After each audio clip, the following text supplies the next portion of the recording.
Hello नमस्कार साथियों, स्वागत है आप सभी का आपके अपने YouTube channel exam with Ashok में। आशा करते हैं कि आप लोग स्वस्थ होंगे और अपनी तैयारी भी बढ़िया से कर रहे होंगे। जैसा कि हमारी यूपी कांस्टेबल की जो प्रैक्टिस सीरीज चल रही है, इसमें आज का जो सेट नंबर है वो 18 है। अब तक हमने 17 सेट करा दिया है और आप 17 को देख लीजिए तो आपको आइडिया लग जाएगा कि यूपी पुलिस में किस प्रकार के क्वेश्चन आते हैं और उनका अप्रोच है क्या है सॉल्व करने का। ठीक है, इस प्रैक्टिस को कराने का एक ही मकसद है कि आपके जो कंसेप्ट हैं वो अच्छे से लर्न हो जाएं, बिल्ड हो जाएं। ठीक है ना, क्योंकि आपको पता है कि सिलेबस कंप्लीट कर लेने से, पढ़ाई पूरी कर लेने से चीज़ें आती नहीं है, आप कर नहीं पाओगे। या आप विश्वास मानिए, अगर आपने पहले से सिलेबस कंप्लीट कर लिया होगा, प्रैक्टिस नहीं किया है, तो आते हुए सवाल आपसे गलत हो जाएंगे। ठीक है, तो आप लगातार आप हमारे साथ बने रहिए और प्रैक्टिस करते रहिए, जो आपके एग्जाम के लिए बहुत ही यूजफुल होगा। तो पहला क्वेश्चन लेते हैं आज का। आज के सेशन का जो पहला क्वेश्चन है वो कह रहा है कि होम थिएटर सेट 4,950 का है, उस पर 20% और 15% की दो क्रमिक छूट दी जाए तो उसका विक्रय मूल्य क्या होगा। ठीक है ना, तो उसका विक्रय मूल्य क्या होगा, मेरी बात ध्यान समझिएगा। ये कह रहा है होम थिएटर है, 4950 का है, एमआरपी है, उस पर 2 डिस्काउंट देगा। अगर आपको थोड़ी सी मानता हूं मैं कि ये समझ में नहीं आ रहा कि सर क्या है ये सीपी है, एसपी है, एमआरपी है, तो याद रखा कि डिस्काउंट हमेशा एमआरपी पे होता है। तो हम चाहें तो यहाँ सक्सिव लगा दें, ठीक है, और या चाहें तो हम सिंपल डायरेक्ट फॉर्म में कर दें। जैसे हमने क्या कहा, आपसे विक्रय मूल्य पूछा है, तो मेरी बात ध्यान समझिए कि 4950 रुपए की एक वस्तु है, 20% डिस्काउंट दिया और 20% को आप क्या लिखते हैं, तो आप कहते हैं सर 1/5। इसका मतलब वस्तु की जो एमआरपी 5 है उस पर एक डिस्काउंट दिया गया, तो 5 का 20% 1 हुआ। ठीक, तो इसका मतलब 5 की चीज कितने बेची गई, तो आप कहेंगे सर 4 में बेच दी गई, कोई दिक्कत नहीं। ठीक है, 15% को हम क्या लिखेंगे, तो आप कहेंगे, हालांकि ये बात मैं आपको लिख के सिखा रहा हूं पर आपको लिखना नहीं पड़ेगा। ठीक है ना, क्लियर है बात। तो आप यहाँ क्या कहेंगे कि 20 रुपए एमआरपी है और 3 डिस्काउंट है, इसका मतलब कितने का मिल रहा है वो, तो आप कहेंगे सर कि ये 17 में मिल रहा है। तो मैं ये भी कह सकता हूं कि आंसर जो कुछ भी होगा वो 17 का मल्टीपल होगा, पर आपको चेक करने की जरूरत है भी या नहीं, इस बात पे डिपेंड करता है कि आपकी कैलकुलेशन कितनी अच्छी है। आपको मतलब कहने का आपको टेबल याद है अच्छे से कि नहीं। जैसे यहाँ पे मैंने सॉल्व किया तो 5 9 10 हो जाएगा, मैं चाहूँ तो 10 छोड़ दूँ। ठीक है ना, या मैं इसको ऐसे सॉल्व करूँ 2 दूना 4 और इसको शुरू 5 9 45, 4 49, 5 9 45, 17 2 34 हो जाएगा। तो मैं यहाँ पे कहूँगा कि 99 गुणे 34। अब आप इसको कैसे गुणा करोगे, इस बात को समझो। तो मैं कहता हूँ कि अगर ये 100 होता तो 3400, मतलब आंसर जो कुछ भी होगा उसका यूनिट डिजिट कितना आएगा, 6 आएगा। तो ना तो ये बन सकता और ना ये बन सकता, लेकिन अगर ये 100 होता 34 से गुणा करते 3400 आ जाता। इसका मतलब 3400 से जस्ट छोटा आंसर होगा और इन दोनों में 6 है यूनिट डिजिट, तो हम कहेंगे कि यही आंसर हो जाएगा। बताओ भाई, क्लियर है बात, समझ में आई कि नहीं आई। अगर आप चाहते हैं तो इसको करना चाहें तो कर ले, ऐसे करें 100 माइनस 1, 99 को 100 माइनस 1 लिख सकते हैं और 34 से मल्टीप्लाई करेंगे तो ये कितना आ जाएगा, तो आप कहेंगे सर 3400 कितना हो जाएगा, 3400 माइनस क्या करेंगे 34 करेंगे, 34 640 है ना, 640 60 इसका मतलब 3300 क्या आ जाएगा, 66 आ जाएगा। So option A is the right answer. पर इतना करने की जरूरत थी नहीं, बात समझ पाई कि नहीं पाए। आगे चलते हैं। यदि x का 15% y के 10% का तिगुना है, वो कह रहा है कि x का 15%, x का, ये बेटा क्या है x, x का जब हम 15% का मतलब मल्टीप्लाई, y के 10% का तिगुना है, y के 10% का 3 गुना है, कौन 3 गुना का मतलब ये, तो x अपान वाई, तो परसेंट से परसेंट कट जाएगा और 5 दुना 10, 5 3 क्या हो जाएगा 15 हो जाएगा। तो जो x अपान वाई आएगा और 3 से 3 कैंसिल हो जाएगा। ठीक है ना, तो x अपान वाई जो आएगा, इधर क्या बचा 2 और यहाँ पे 1, इसका मतलब 2:1 होगा। आपसे पूछा है x रेशियो y क्या होगा, so option B is the right answer. मतलब कहने का है कि जैसा उसने क्वेश्चन में कहा है हमने एज इट इज वैसे ही लिख दिया है, सीधे आंसर मिल गया है। ठीक है, किसी पुस्तक विक्रेता ने 500 पाठ्य पुस्तकें 20,000 में खरीदी, वह उन्हें ऐसे लाभ पर बेचना चाहता है कि ताकि उसे 50 पुस्तकें निःशुल्क पढ़े। मतलब 500 पे क्या कहता है 50 फ्री जाता है, तो उसे कितने प्रतिशत लाभ पर अपनी पुस्तकें बेचनी चाहिए, ठीक है ना। कितने, अब ये बात समझो कि 500 पुस्तकें हैं, लाभ किस पे होता है, इस बात को मेरी बात समझो। पहले पहले सवाल की लैंग्वेज समझो। लाभ हमेशा सीपी पे होता है। आप ये जानते हैं कि 500 पुस्तकें 20,000 में खरीदी, तो अगर आप यहाँ चाहें तो कह सकते हैं कि ये तो क्या हो गया, सीपी हो गया, तो एक कितने खरीदा आप निकाल सकते हैं। खैर यहाँ पे कोई दिक्कत नहीं है, इसकी जरूरत नहीं। वह उन्हें ऐसे लाभ पर बेचना चाहता है ताकि उसे 50 पुस्तकें निःशुल्क पड़े, मतलब 500 पुस्तकों में से उसे 50 प्रॉफिट चाहता है। कहने का मतलब है कि अगर वह 500 बेचे तो 50 क्या हो, उसका प्रॉफिट हो। तो परसेंट में जब निकालेंगे तो 100 कर देंगे, 50 क्या हो जाएगा, दाम 100, ठीक है ना। हाँ, ये कितना हो जाएगा, ये 10 बार जाएगा और 10 दाम 100 हो जाएगा। So option A is the right answer. Clear है बात, बताओ क्लियर है ना। मतलब कहने क्या हुआ कि जब उसने 500 पाठ्य पुस्तकें खरीदा है तो 500 पे, अगर इनकेस आपको समझ में नहीं आया तो आप देखिए सवाल को इस तरीके से बना सकते हैं कि प्रॉफिट किस पे होता, मैंने कहा था सीपी पे। जब आप 500 पुस्तकें 20,000 में खरीदे तो एक पुस्तक का जो मूल्य होगा वो आप कितना होगा, तो आप कहेंगे सर कि जो 20,000 है ना वो 500 पुस्तक खरीदा, तो आप यहीं से कट करेंगे और 5 चौक 20, इसका मतलब है कि एक पुस्तक की कीमत 40 होगी। 20,000 रुपये आपका क्या था, सीपी था, और आपने 50 पुस्तकें निःशुल्क पड़े, मतलब 50 का पैसा आपको ना देना पड़े। तो 50 गुणे क्या हो जाएगा, आप कहेंगे 40, ठीक है ना। परसेंट में लाने के लिए हम क्या करेंगे, 100 से मल्टीप्लाई, 1 2 3 4, 1 2 3 4, ठीक है ना। 2 दूना 4 हो जाएगा, तो 2 पंचे 10% आएगा। सो option A is the right answer. दोनों तरीके से आया कि नहीं आया, तो आप चाहे ऐसे करो और चाहे ऐसे करो। आई होप कि आपको समझ में आ गया होगा। आगे चलते हैं। करा किसी व्यक्ति के वेतन का 20% भाग किराए पर खर्च होता है, 60% भाग जीवन यापन पर खर्च होता है और 10% भाग वही बचत करता है, ठीक है ना। यदि वह शेष 30 बच्चों की शिक्षा पर खर्च करे तो उसका वेतन कितना है। भैया किसी का भी वेतन होगा वो अपने आप में 100% होगा, चाहे जितना हो, ठीक है ना।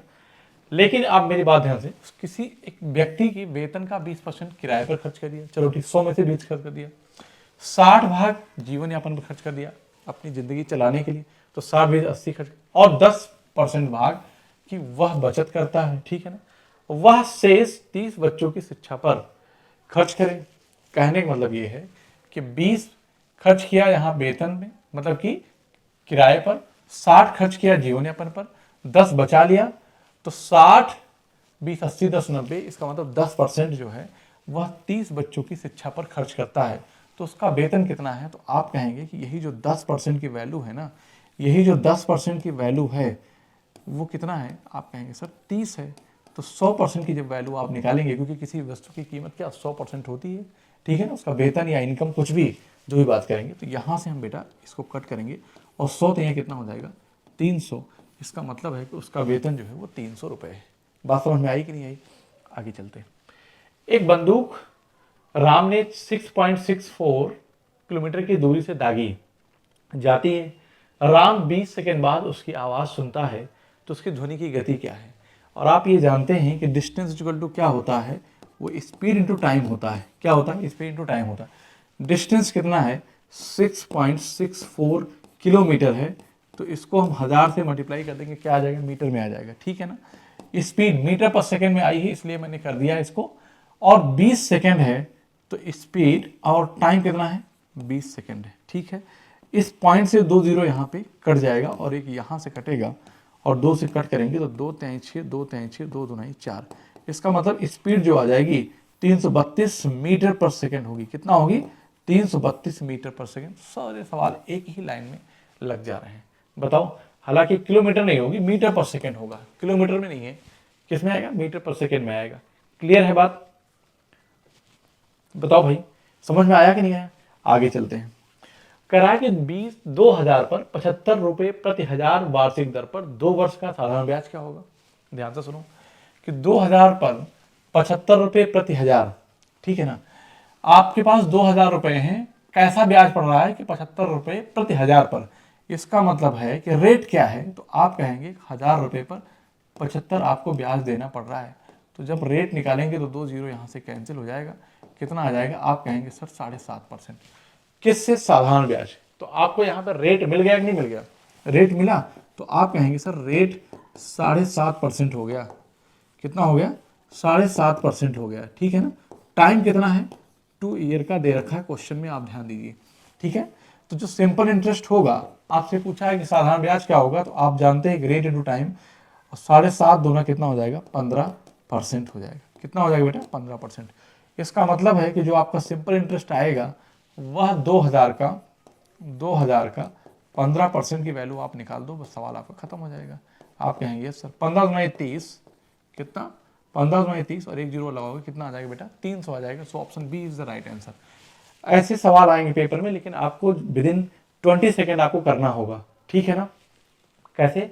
विदिन 20 सेकेंड करना होगा। क्लियर है बात? आगे चलते हैं। कह रहा है कि ए और बी मिलकर एक काम को 6 दिन में पूरा कर सकते हैं, और ए अकेला उसे 9 दिन में कर सकता है, ठीक है ना। बी अकेले उस काम को कितने दिन में कर सकेगा, ठीक है।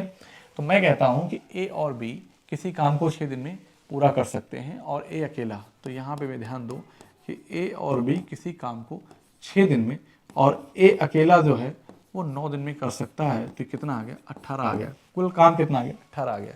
तो 6 त्रिक 18 और 9 दूनी 18। इसका मतलब दोनों मिलकर 3 काम पर दिन करते हैं, और ए अकेले 2 काम करता है। तो ये 2 है और ये क्या है? 1 है। ये 2 है और ये 1 है, ठीक है ना। बी अकेले उस काम को कितने दिन में कर सकेगा? तो इसको 1 से डिवाइड करेंगे तो कितना आ जाएगा?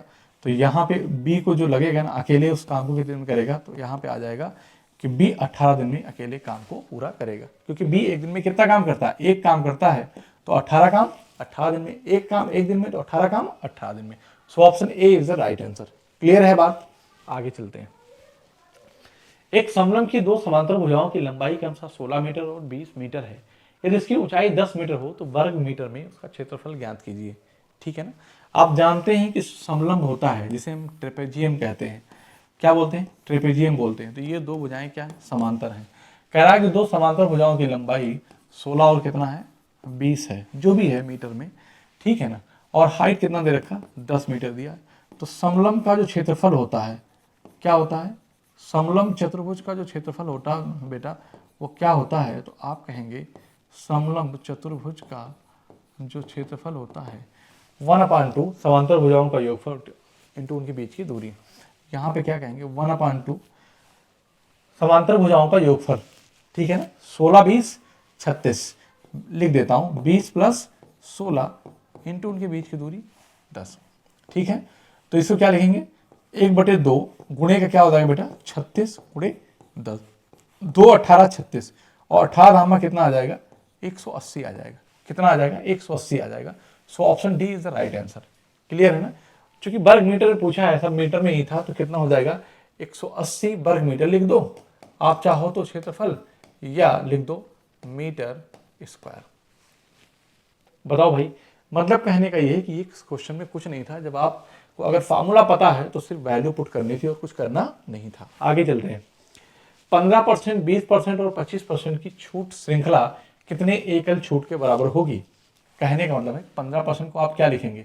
तो आप कहेंगे कि 5 3 15 5 20 100। ध्यान समझना, ठीक। डिस्काउंट हो रहा है 1/5 और 1/4। 20 रुपए की चीज 3 डिस्काउंट अर्थात 17 में बेची जा रही है, ठीक है ना।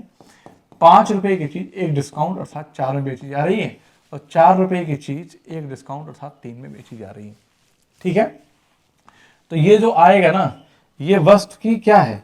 ये एमआरपी है, और क्या है? ये एसपी है। मतलब कहने का एमआरपी और एसपी का रेशियो मैंने लिखा है, इतने की थी इतने की बेची जा रही है। तो हम यहाँ पे कहेंगे 4 से 4 क्या होगा? कैंसिल हो जाएगा। 17 दिया क्या हो जाएगा? 51, और 20 पंचे 100, मतलब 100 रुपए की चीज 51 में बेची दिया। तो कितना डिस्काउंट दे दिया? तो आप कहेंगे सर 49% का डिस्काउंट दे दिया। तो एकल जो डिस्काउंट होगा वो 49% के हो जाएगा। ऐसा मत सोच लो कि जोड़ दो 20 20 40 और 10 50 60 है क्या ऑप्शन में?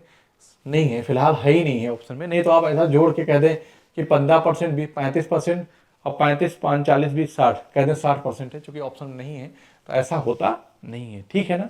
समझ में आया कि नहीं आया? तो 20 रुपए की चीज 17 में बेच रहा है, फिर 5 रुपए की 4 में बेच रहा है, 4 की चीज 3 में बेच रहा है। तो यहाँ से 4 से 4 कैंसिल होगा, 17 3 51 और 20 पंचे 100। तो यहाँ पे क्या मिला? 100 रुपए की चीज 51 भेज दिया, अर्थात 49 का क्या दिया, डिस्काउंट दे दिया। क्लियर है बात।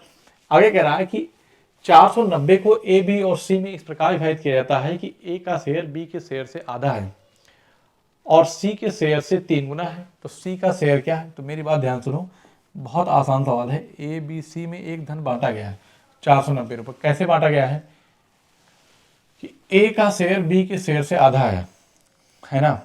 अगर अच्छा आगे और देखेंगे, और सी के शेयर का 3 गुना है ना, इसका 3 गुना। अगर ये 1 है तो ये क्या है, ये 3 है। मैं ऐसा ना करके, मैं चूंकि आधा बोला है तो मैं इसको 2 लिखूंगा, तो इसका 3 गुना कितना हो जाएगा, 6 हो जाएगा। और कह रहा है कि ए का शेयर बी के शेयर से आधा है, तो इसका मतलब ये कितना हो जाएगा, 12 हो जाएगा। बी के शेयर से आधा है कि नहीं, आप कहेंगे यस सर बिल्कुल है। रेशियो ले लिया, मतलब इस अनुपात में, तो मैं इसको कैंसिल करूंगा, तो 2 3 6, 2 6 12 और 2 1 कम 2। अगर ये 1 है, ए का शेयर बी के शेयर से आधा है, बी के शेयर से आधा है, और सी के शेयर का 3 गुना है, बिल्कुल सही है। तो सी का शेयर कितना होगा, तो आप कहेंगे 6 3 9 1 10। 10 की वैल्यू कितनी है बेटा, 490 है। तो एक की वैल्यू कितनी होगी, तो ये कट जाएगा, तो कितना आ जाएगा, 49 रुपये आ जाएगा। इसका मतलब जो सी का शेयर है, option A is the right answer. बताओ भाई, ठीक है ना। आगे चलते हैं कि एक विक्रेता ने किसी वस्तु को 6% की हानि पर बेचा। यदि उसने उस वस्तु को 64 अधिक में बेचा होता तो उसे 10% का लाभ होता। वस्तु की लागत कितनी है, ठीक है ना। बहुत बढ़िया सवाल है, आप चाहे जैसे चाहो उसको बना लो। एक विक्रेता किसी वस्तु को 6% हानि पर बेचा। अगर किसी वस्तु का जो सीपी है ना, सीपी कितना होता है, 100% होता है। अगर 100 से अधिक पे बेचेगा तो प्रॉफिट होगा, और 100 से कम पे बेचेगा तो लॉस होगा। इसका मतलब ये हुआ कि 6% कम, मतलब कि उसने 94% में बेच दिया। कितने बेचा, 94% पे। माइनस का 6% कम पे बेचा, लेकिन वो चाहता है कि 64 अधिक में बेचे, 10% का लाभ हो, ठीक है ना, 10% का लाभ हो। इन दोनों के बीच अंतर कितने का है, तो आप कहेंगे 10 और 6 माइनस में 16%। इसका मतलब 16% की वजह से वो 64 अधिक में बिक रहा है। पहले जब 96 में बेच रहा था तो 96% पे, तो 6% का लॉस हो रहा था। लेकिन जब 110 में बेचा तो 64 अधिक में बेचा, तो उसे प्रॉफिट हुआ, मतलब कि 10% प्रॉफिट बेचा, तो 64 अधिक उसे प्राइस रखना पड़ा। तो कहने का मतलब है कि डिफरेंस कितने का गया, 16 का। परसेंट में 16 का, तो 16% वैल्यू 64 है। वस्तु की लागत कितनी होगी, वस्तु की लागत अपने आप में सीपी 100% होती है, तो यहीं पे हम क्या लिखेंगे, 100 लिखेंगे। 16 चौको 64, तो यहाँ पे मैं कहूँगा कि 400 आ जाएगा। बताओ भाई, समझ में आया कि नहीं आया, नहीं समझे। देखो सीपी अपने आप में 100% होता है, ये बात तो आप मन में ही कर सकते थे। जब आपने 6% कम में बेचा और 10% जब अधिक में बेचा, तो 64 अधिक बेचा। इसका मतलब इस दोनों का जो अंतर आया ना, वो 64 रुपये में आया। परसेंट में जो अंतर है, 16% की वैल्यू 64 है, तो 100% की वैल्यू, परसेंट से परसेंट कट जाएगा, इसलिए मैंने इसको लिखा नहीं है। और 16 चौको 64 हो जाएगा, 4 गुणे 100, 400 आ जाएगा। So option A is the right answer. Clear है बात। आगे चलते हैं कि एक स्कूल में 1400 छात्र हैं, जिनमें 25% छात्र चश्मा लगाने वाले में 2/7 लड़के हैं, ठीक है ना। आप ये जानते हैं कि 1400 का कह स्कूल में कितनी लड़कियां चश्मा लगाती हैं। तो आप मुझे बताओ कि 1400 छात्र हैं जिसमें से 25% चश्मा लगाते हैं, मतलब 1400 का 1/4 चश्मा लगाते हैं। लगाने वालों में 2/7 लड़के हैं, तो 7 में से 2 लड़के हैं, तो इसका मतलब 5/7 क्या है, लड़कियां हैं। 5/7 क्या है, लड़कियां हैं। इस 7 से 5 नहीं कटेगा, आंसर जो होगा 5 का मल्टीपल होगा, जो कि सारे हैं। आगे क्या कह रहा है कि 1400 में 1400 का 1/4 लिखूंगा, कैसे, 25%। 1400 का 25% 1/4, इतने लोग चश्मा लगाने वाले हैं जिसमें लड़कियों की संख्या 5/7 है। तो यही सॉल्व करेंगे तो 7 दुनाई क्या हो जाएगा, 14 हो जाएगा, ठीक है ना। 7 दुनाई 14 हो जाएगा, ये कितना हो गया, 200 हो गया। और ये क्या आ जाएगा, 50, और 50 गुणे 5 कितना हो जाएगा, 50 25 250। बताओ भाई, कोई दिक्कत है क्या, आप कहेंगे नहीं sir. So option A is the right answer. Clear है, option A is the right answer. ठीक है, बात समझ में आई। आगे चलते हैं। एक आदमी धारा के प्रतिकूल दिशा में 12 किलोमीटर पर आवर और अनुकूल दिशा में 18 किलोमीटर पर आवर की गति से नौका चला सकता है। ध्यान समझिए कि धारा के प्रतिकूल मतलब कि अप स्ट्रीम स्पीड से, है ना, किससे, अप स्ट्रीम।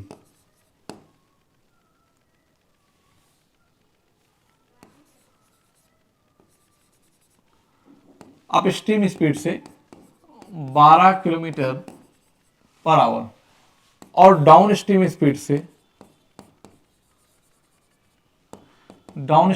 से वो 18 किलोमीटर पर आवर। ठीक है ना। आप कहेंगे सर वो नौका चला सकता है। आप ये जानते हैं करा कि स्थिर जल में उसे नौका चलाने की गति क्या होगी। इसका मतलब है कि शांत जल में जो नाव की चाल होती है वो x किलोमीटर पर आवर होती है। तो x की फार्मूला क्या कहता है कि d प्लस यू बाई 2 होता है। ठीक है ना। तो 12 प्लस 18 डिवाइड बाई 2 करेंगे तो 2 9 18 और 2 6 12 और 9 6 कितना आ जाएगा 15 किलोमीटर पर आवर। फार्मूला पता है तो आप सवाल लगा पाएंगे तुरंत, कोई दिक्कत नहीं है। ये फार्मूला होता है कि शांत जल में नाव की चाल, धारा की दिशा में नाव की चाल, धारा के विपरीत दिशा में नाव की चाल। तो शांत जल में नाव की जो चाल होती है वो डाउन स्ट्रीम मतलब धारा की दिशा में चाल प्लस धारा के विपरीत दिशा में चाल बटे 2। क्लियर है बात। आगे चलते हैं।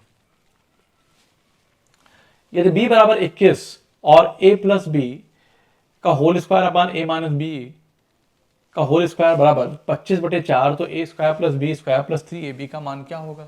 तो इसको हम लिख क्या सकते हैं, इसको हम लिख सकते हैं a square plus B square plus 2ab plus ab। इस 3ab को मैं ऐसा लिख दूं कोई दिक्कत नहीं है। तो यहां पे देखिए कि इसको क्या लिखेंगे a प्लस बी का होल स्क्वायर प्लस का क्या हो जाएगा ab हो जाएगा, प्लस का क्या हो जाएगा ab आ जाएगा। आपको अगर a प्लस बी का होल स्क्वायर पता चल जाए तो आप आराम से सवाल बना पाएंगे। लेकिन ये b एग्जैक्ट वैल्यू है, ये रेशियो में दे रखा है। लेकिन हम यहां से ये कहेंगे कि a plus B upon a minus B की जो वैल्यू है ना वो 5 क्या है 4 है, सॉरी 5/2 है। कितना है बेटा 5/2 है। ठीक है। यहां से a रेशियो b निकालेंगे, क्या निकालेंगे a रेशियो b निकालेंगे यूनिट में। तो यहां से हम चूंकि यदि a b होगा बेटा, ये b नहीं होगा, यहाँ पे क्या होगा a और b होगा। ठीक है ना।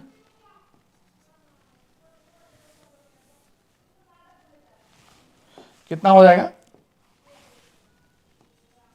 ए बी होगा। ठीक है ना। ये ए बी की वैल्यू दे रखा है। चलो भाई आगे चलते हैं।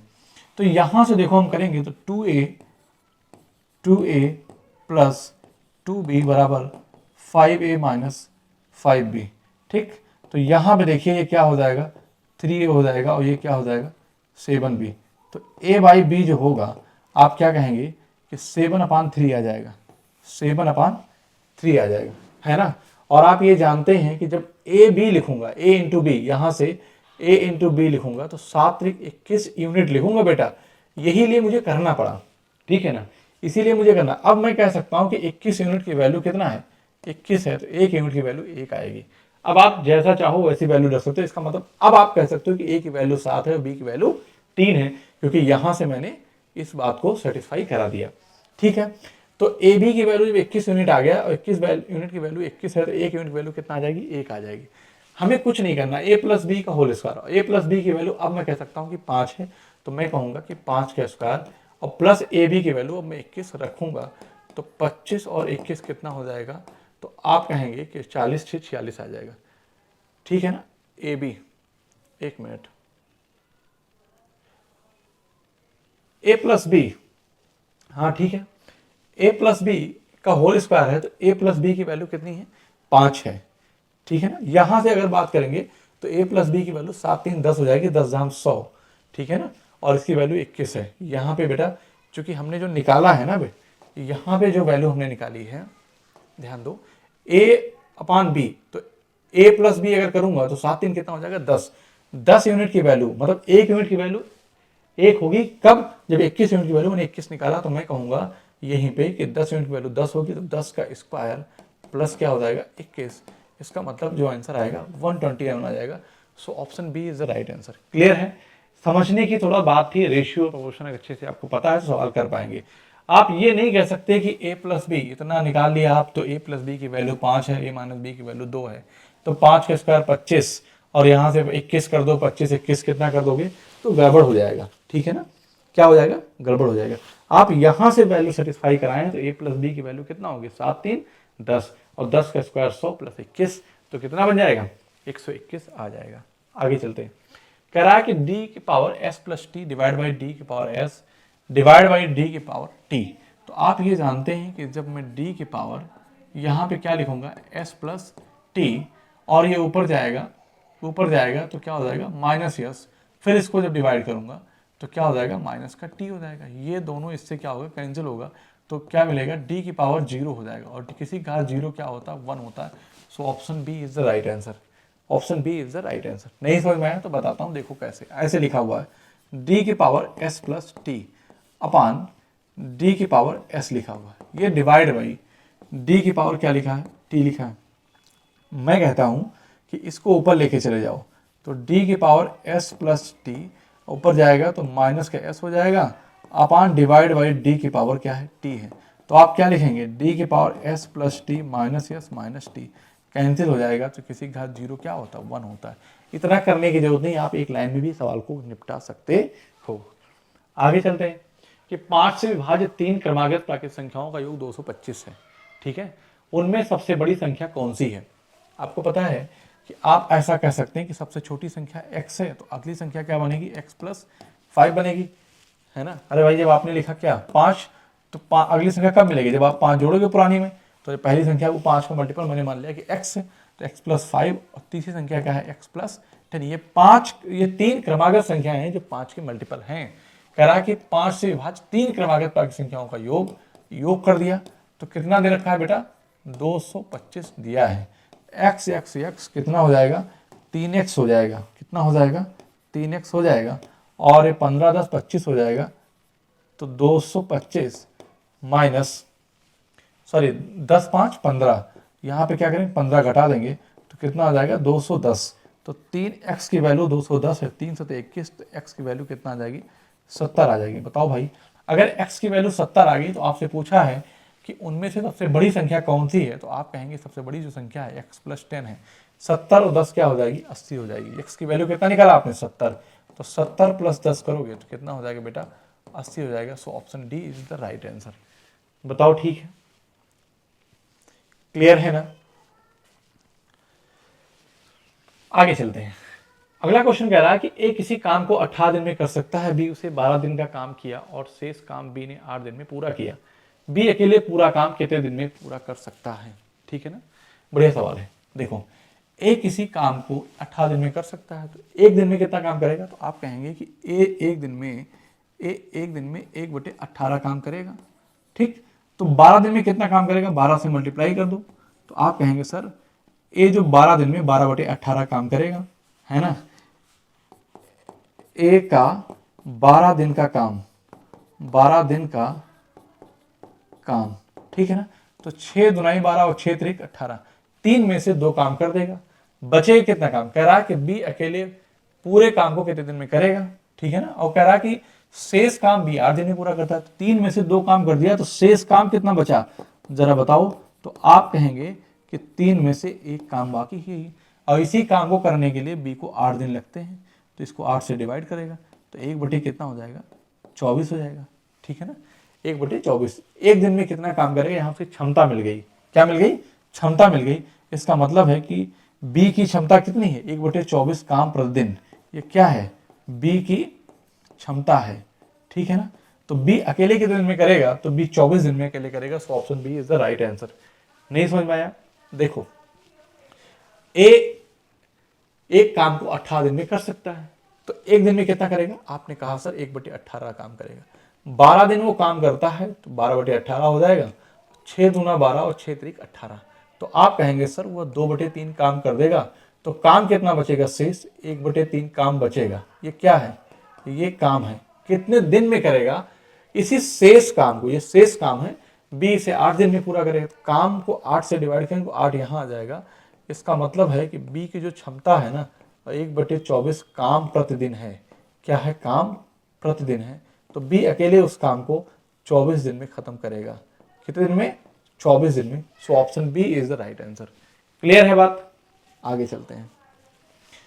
एक वस्तु का अंकित मूल्य 900 है, यदि उस पर 20% और 10% की 2 क्रमागत छूटों के साथ मिलती है, तो वस्तु का विक्रय मूल्य है। आप इस बात को समझिए कि 900 रुपए की क्या है, वस्तु की एमआरपी है, उसे 20%, इसका मतलब हुआ कि 1/5, तो 5 की चीज वो कितनी मिल रही है 4 में, और 10% मतलब हुआ कि 1/10, 10 की चीज कितने मिल रही है 9 में, एक डिस्काउंट हो रहा है। 5 पे 1 डिस्काउंट हो रहा है, इसका 5 रुपए की चीज 4 में मिल रही है और 10 रुपए की चीज 9 में मिल रही है। तो कह रहा है कि वस्तु का विक्रय मूल्य क्या होगा, इसी को सॉल्व कर दो, बस आपका आंसर यहीं पे आ जाएगा। ठीक है ना। तो यहाँ से सॉल्व करेंगे तो इस 0 से 0 कैंसिल हो जाएगा, 5 18 क्या होता है 90 होता है। ठीक है ना। 9 चौक 36, 6 6 48 के 8, आंसर वही होगा जहाँ पे यूनिट डिजिट 8 आएगा। लेकिन 8 कहाँ कहाँ आ रहा है आप देखिए, वो भी आंसर होगा जो 9 का मल्टीपल होगा। मतलब ना तो ये बनेगा और ना ये बनेगा, जो आंसर होगा वो 9 का मल्टीपल होगा, यूनिट डिजिट कितना आएगी 8 आएगी। ठीक है ना। तो 8 6 14 4 18 और 8 4 12 5 17 ये नहीं है, so option B is the right answer. Clear, समझ में आया नहीं है। कुछ भी गुणा करने की जरूरत नहीं है। 900 रुपए की चीज 4/5 में बेची गई, फिर 9/10 में बेची गई, ये गुणा आया था। ठीक है ना। 18 चौक 72 गुणे 9, 9 दूनी 18 के 8, 9 सत्ते 63 है ना, और एक क्या हो जाएगा 64 आ जाएगा। 648 आया कि नहीं आया रुपए। तो बात इतनी करने की जरूरत नहीं है, आप डायरेक्टली चीजों को कर पा रहे हैं। आप समझ में आ रहा है बात कि नहीं, देख के बन जा रही है ना। पूरा कैलकुलेशन नहीं करना, यही चीजें सीखनी है प्रैक्टिस में आपको। ठीक है। हमारे साथ साथ आप सवाल बनाते रहिए। आगे कह रहा है कि एक व्यक्ति अपनी मासिक आय का कुछ भाग खर्च करता है और बाकी की बचत करता है। ठीक है। कुछ खर्च कर दे रहा है ना, बाकी बचत करता है। उसके व्यय और बचत का अनुपात, मतलब कि उसके जो खर्च और जो बचत का अनुपात है ना वो कितना है, तो आप कहेंगे कि सर 61 रेशियो क्या है, वो 6 है। यदि उसकी मासिक आय 8710 हो तो उसकी मासिक बचत की राशि कितनी है। ठीक है ना। यदि उसकी मासिक आय 8710 हो तो उसकी मासिक बचत की राशि कितनी है। समझ रहे बात, मेरी बात ध्यान सुनिए। ये खर्च है ना और ये क्या है बचत। कह रहा है उसकी मासिक आय, तो आप जानते हैं खर्च और प्लस बचत करूंगा तो क्या बनेगा उसकी। खर्च आपके पास मान लो 100 रुपये इनकम है, 80 खर्च कर दिया, 20 बचाया, तो वही इनकम हो जाएगी। दोनों को जोड़ेंगे तो 61 6 क्या हो जाएगा 67। तो 67 की वैल्यू कह रहा है ये उसकी मासिक आय 8710 है। कोई दिक्कत, आप कहेंगे नहीं सर कोई दिक्कत नहीं। 67 की वैल्यू 8710 है, तो उसकी मासिक बचत की राशि कितनी है, वो 6 है। तो मैं कहूंगा कि 6 में 3 मल्टीपल होता है, मतलब आंसर वही होगा जो 3 का मल्टीपल होगा। ठीक है ना। तो 9 6 15, 8 7 15, 8 7 15, 8 9 8 17, मतलब ये नहीं बनेगा, बाकी बन सकते हैं। मैं कहता हूँ 10 बार लेके जाऊंगा तो कितना हो जाएगा 6 70, लेकिन यहाँ पे एक है गारंटी ही कटेगा। 13 7 3 से 21, मतलब 13 बार जाएगा, मतलब 103, और 13 छक 78 होता है तो कितना हो जाएगा 780 आ जाएगा। So option D is the right answer. Clear है। कितनी बार गया मुझे पता जाएगा, अगर 10 बार लेकर जाओगे 670 हो जाएगा, लेकिन यहाँ पे एक है तो मैं 7 से क्या मल्टीप्लाई करूं कि एक आया 3 7 21, एक इसलिए मैं जान गया 13 बार जाएगा। तो 67 तरह हम 871 जीरो लगा दिया और 13 130 गुणे 6 किया तो कितना आ गया 780 आ गया। सो उसकी मासिक जो बचत है ना, ये हमसे पूछा गया है, वो कितना है 780 रुपए है। ठीक है बात, आगे चलते हैं। कह रहा है कि एक व्यक्ति अपनी 75% राशि पहली बाजी में, शेष की 75% राशि दूसरी बाजी में और शेष की 75% तीसरी बाजी में हार गया और केवल 2 रुपए लेकर अपने घर पहुंचा। उसकी प्रारंभिक राशि कितनी थी ये बताना है। तो ये जानिए कि एक व्यक्ति अपनी 75% राशि, 75% क्या लिखेंगे हम, तो आप कहेंगे कि सर 25 3 75, 25 चौका 100। मैं यहाँ से कह सकता हूँ कि उसकी जो प्रारंभिक राशि थी वो 400 थी। कितनी थी 400 थी। ठीक, पहली बार में उसकी जो इनकम कह सकते हो कितनी थी, लेकिन पहली बारी में वो 75% राशि बाजी में, पहली बाजी में 75% राशि हारा। इसका मतलब 400 का 75% जब निकालूंगा तो कितना आ जाएगा, आप कहेंगे सर 300 आएगा। कितना आएगा 300 आएगा। अरे भाई 400 का 75% ही तो कितना है 300 है, तो शेष कितना बचा 100 बच गया। इसीलिए मैंने लिखा है यहाँ क्या बचा 100 बचा। इस 100 का कह रहा है कि शेष की 75% दूसरी बाजी में है ना, तो दूसरी बाजी में शेष कितना है ये बच गया। ध्यान समझना मेरी बात को, इसका 75% दूसरी बाजी में बचा कितना 25 बच गया। क्या बचा 25। अब ये बचा क्या बचा ये वाला। फिर क्या कह रहा है, शेष की 75% दूसरी बाजी में, शेष की 75% तीसरी बाजी में हार गया और केवल 2 रुपए, मतलब शेष 25 है। अब 25 का 75%, 25 3 75, 25 चौका 100। ठीक है ना। 25 3 75 बटे कितना हो जाएगा 4 आ जाएगा। मतलब कहने का ये है कि 25 में से तो शेष कितना बचेगा, मतलब कहने कि इतना खर्च कर देगा, इधर बच जाएगा, जो बचेगा उसकी वैल्यू कीमत आ जाएगी 2 रुपए। तो प्रारंभिक राशि कितनी, 400 यूनिट की वैल्यू हमें निकालना। मैं ये भी कह सकता हूँ आंसर वही होगा, 4 का मल्टीपल होगा, बाकी सारे हैं, क्या है, सारे हैं। तो देखो अब मैं यहीं पे लिख देता हूँ, तो इसको क्या कहूंगा, 4 छंग 24, 1 25, 4 यहाँ 4 पंचे 20। तो यहाँ पे क्या हो जाएगा कि 6 एक 18.75, 18.75, मतलब 25 में से वो 18.75 कर दे रहा है। 18 क्या होता है, 25 होता है, तो 6.25, 6.25 यूनिट। इसका मतलब 6.25 यूनिट की जो वैल्यू है ना वो कितना है, 2 है। तो आपसे 400 यूनिट की वैल्यू पूछा है, ये 2 जीरो हटाऊंगा, यहाँ लगाऊंगा, ठीक है ना। आप कहेंगे यस सर कोई दिक्कत नहीं है। 25 25 कितना होता है, 625 होता है, 25 16 कितना हो जाता है, 400 हो जाता है। फिर 25 छक्का 150 है ना, 10 25 चौका 100। तो आप 64 दूना कितना हो जाएगा, 128। So option B is the right answer. बताओ यहाँ तक कोई दिक्कत है किसी बच्चे को। अब मेरी बात ध्यान समझिए, फिर से समझा देता हूँ। एक व्यक्ति अपनी 75% राशि अपनी पहली बाजी में, उसकी राशि कितनी है, तो राशि 75% को जब फ्रैक्शन में कन्वर्ट करूंगा तो 300/400 हो जाएगा। इसका मतलब वो राशि कितनी है, 400 है, ठीक है ना। ये राशि है एक्चुअल में, ठीक है।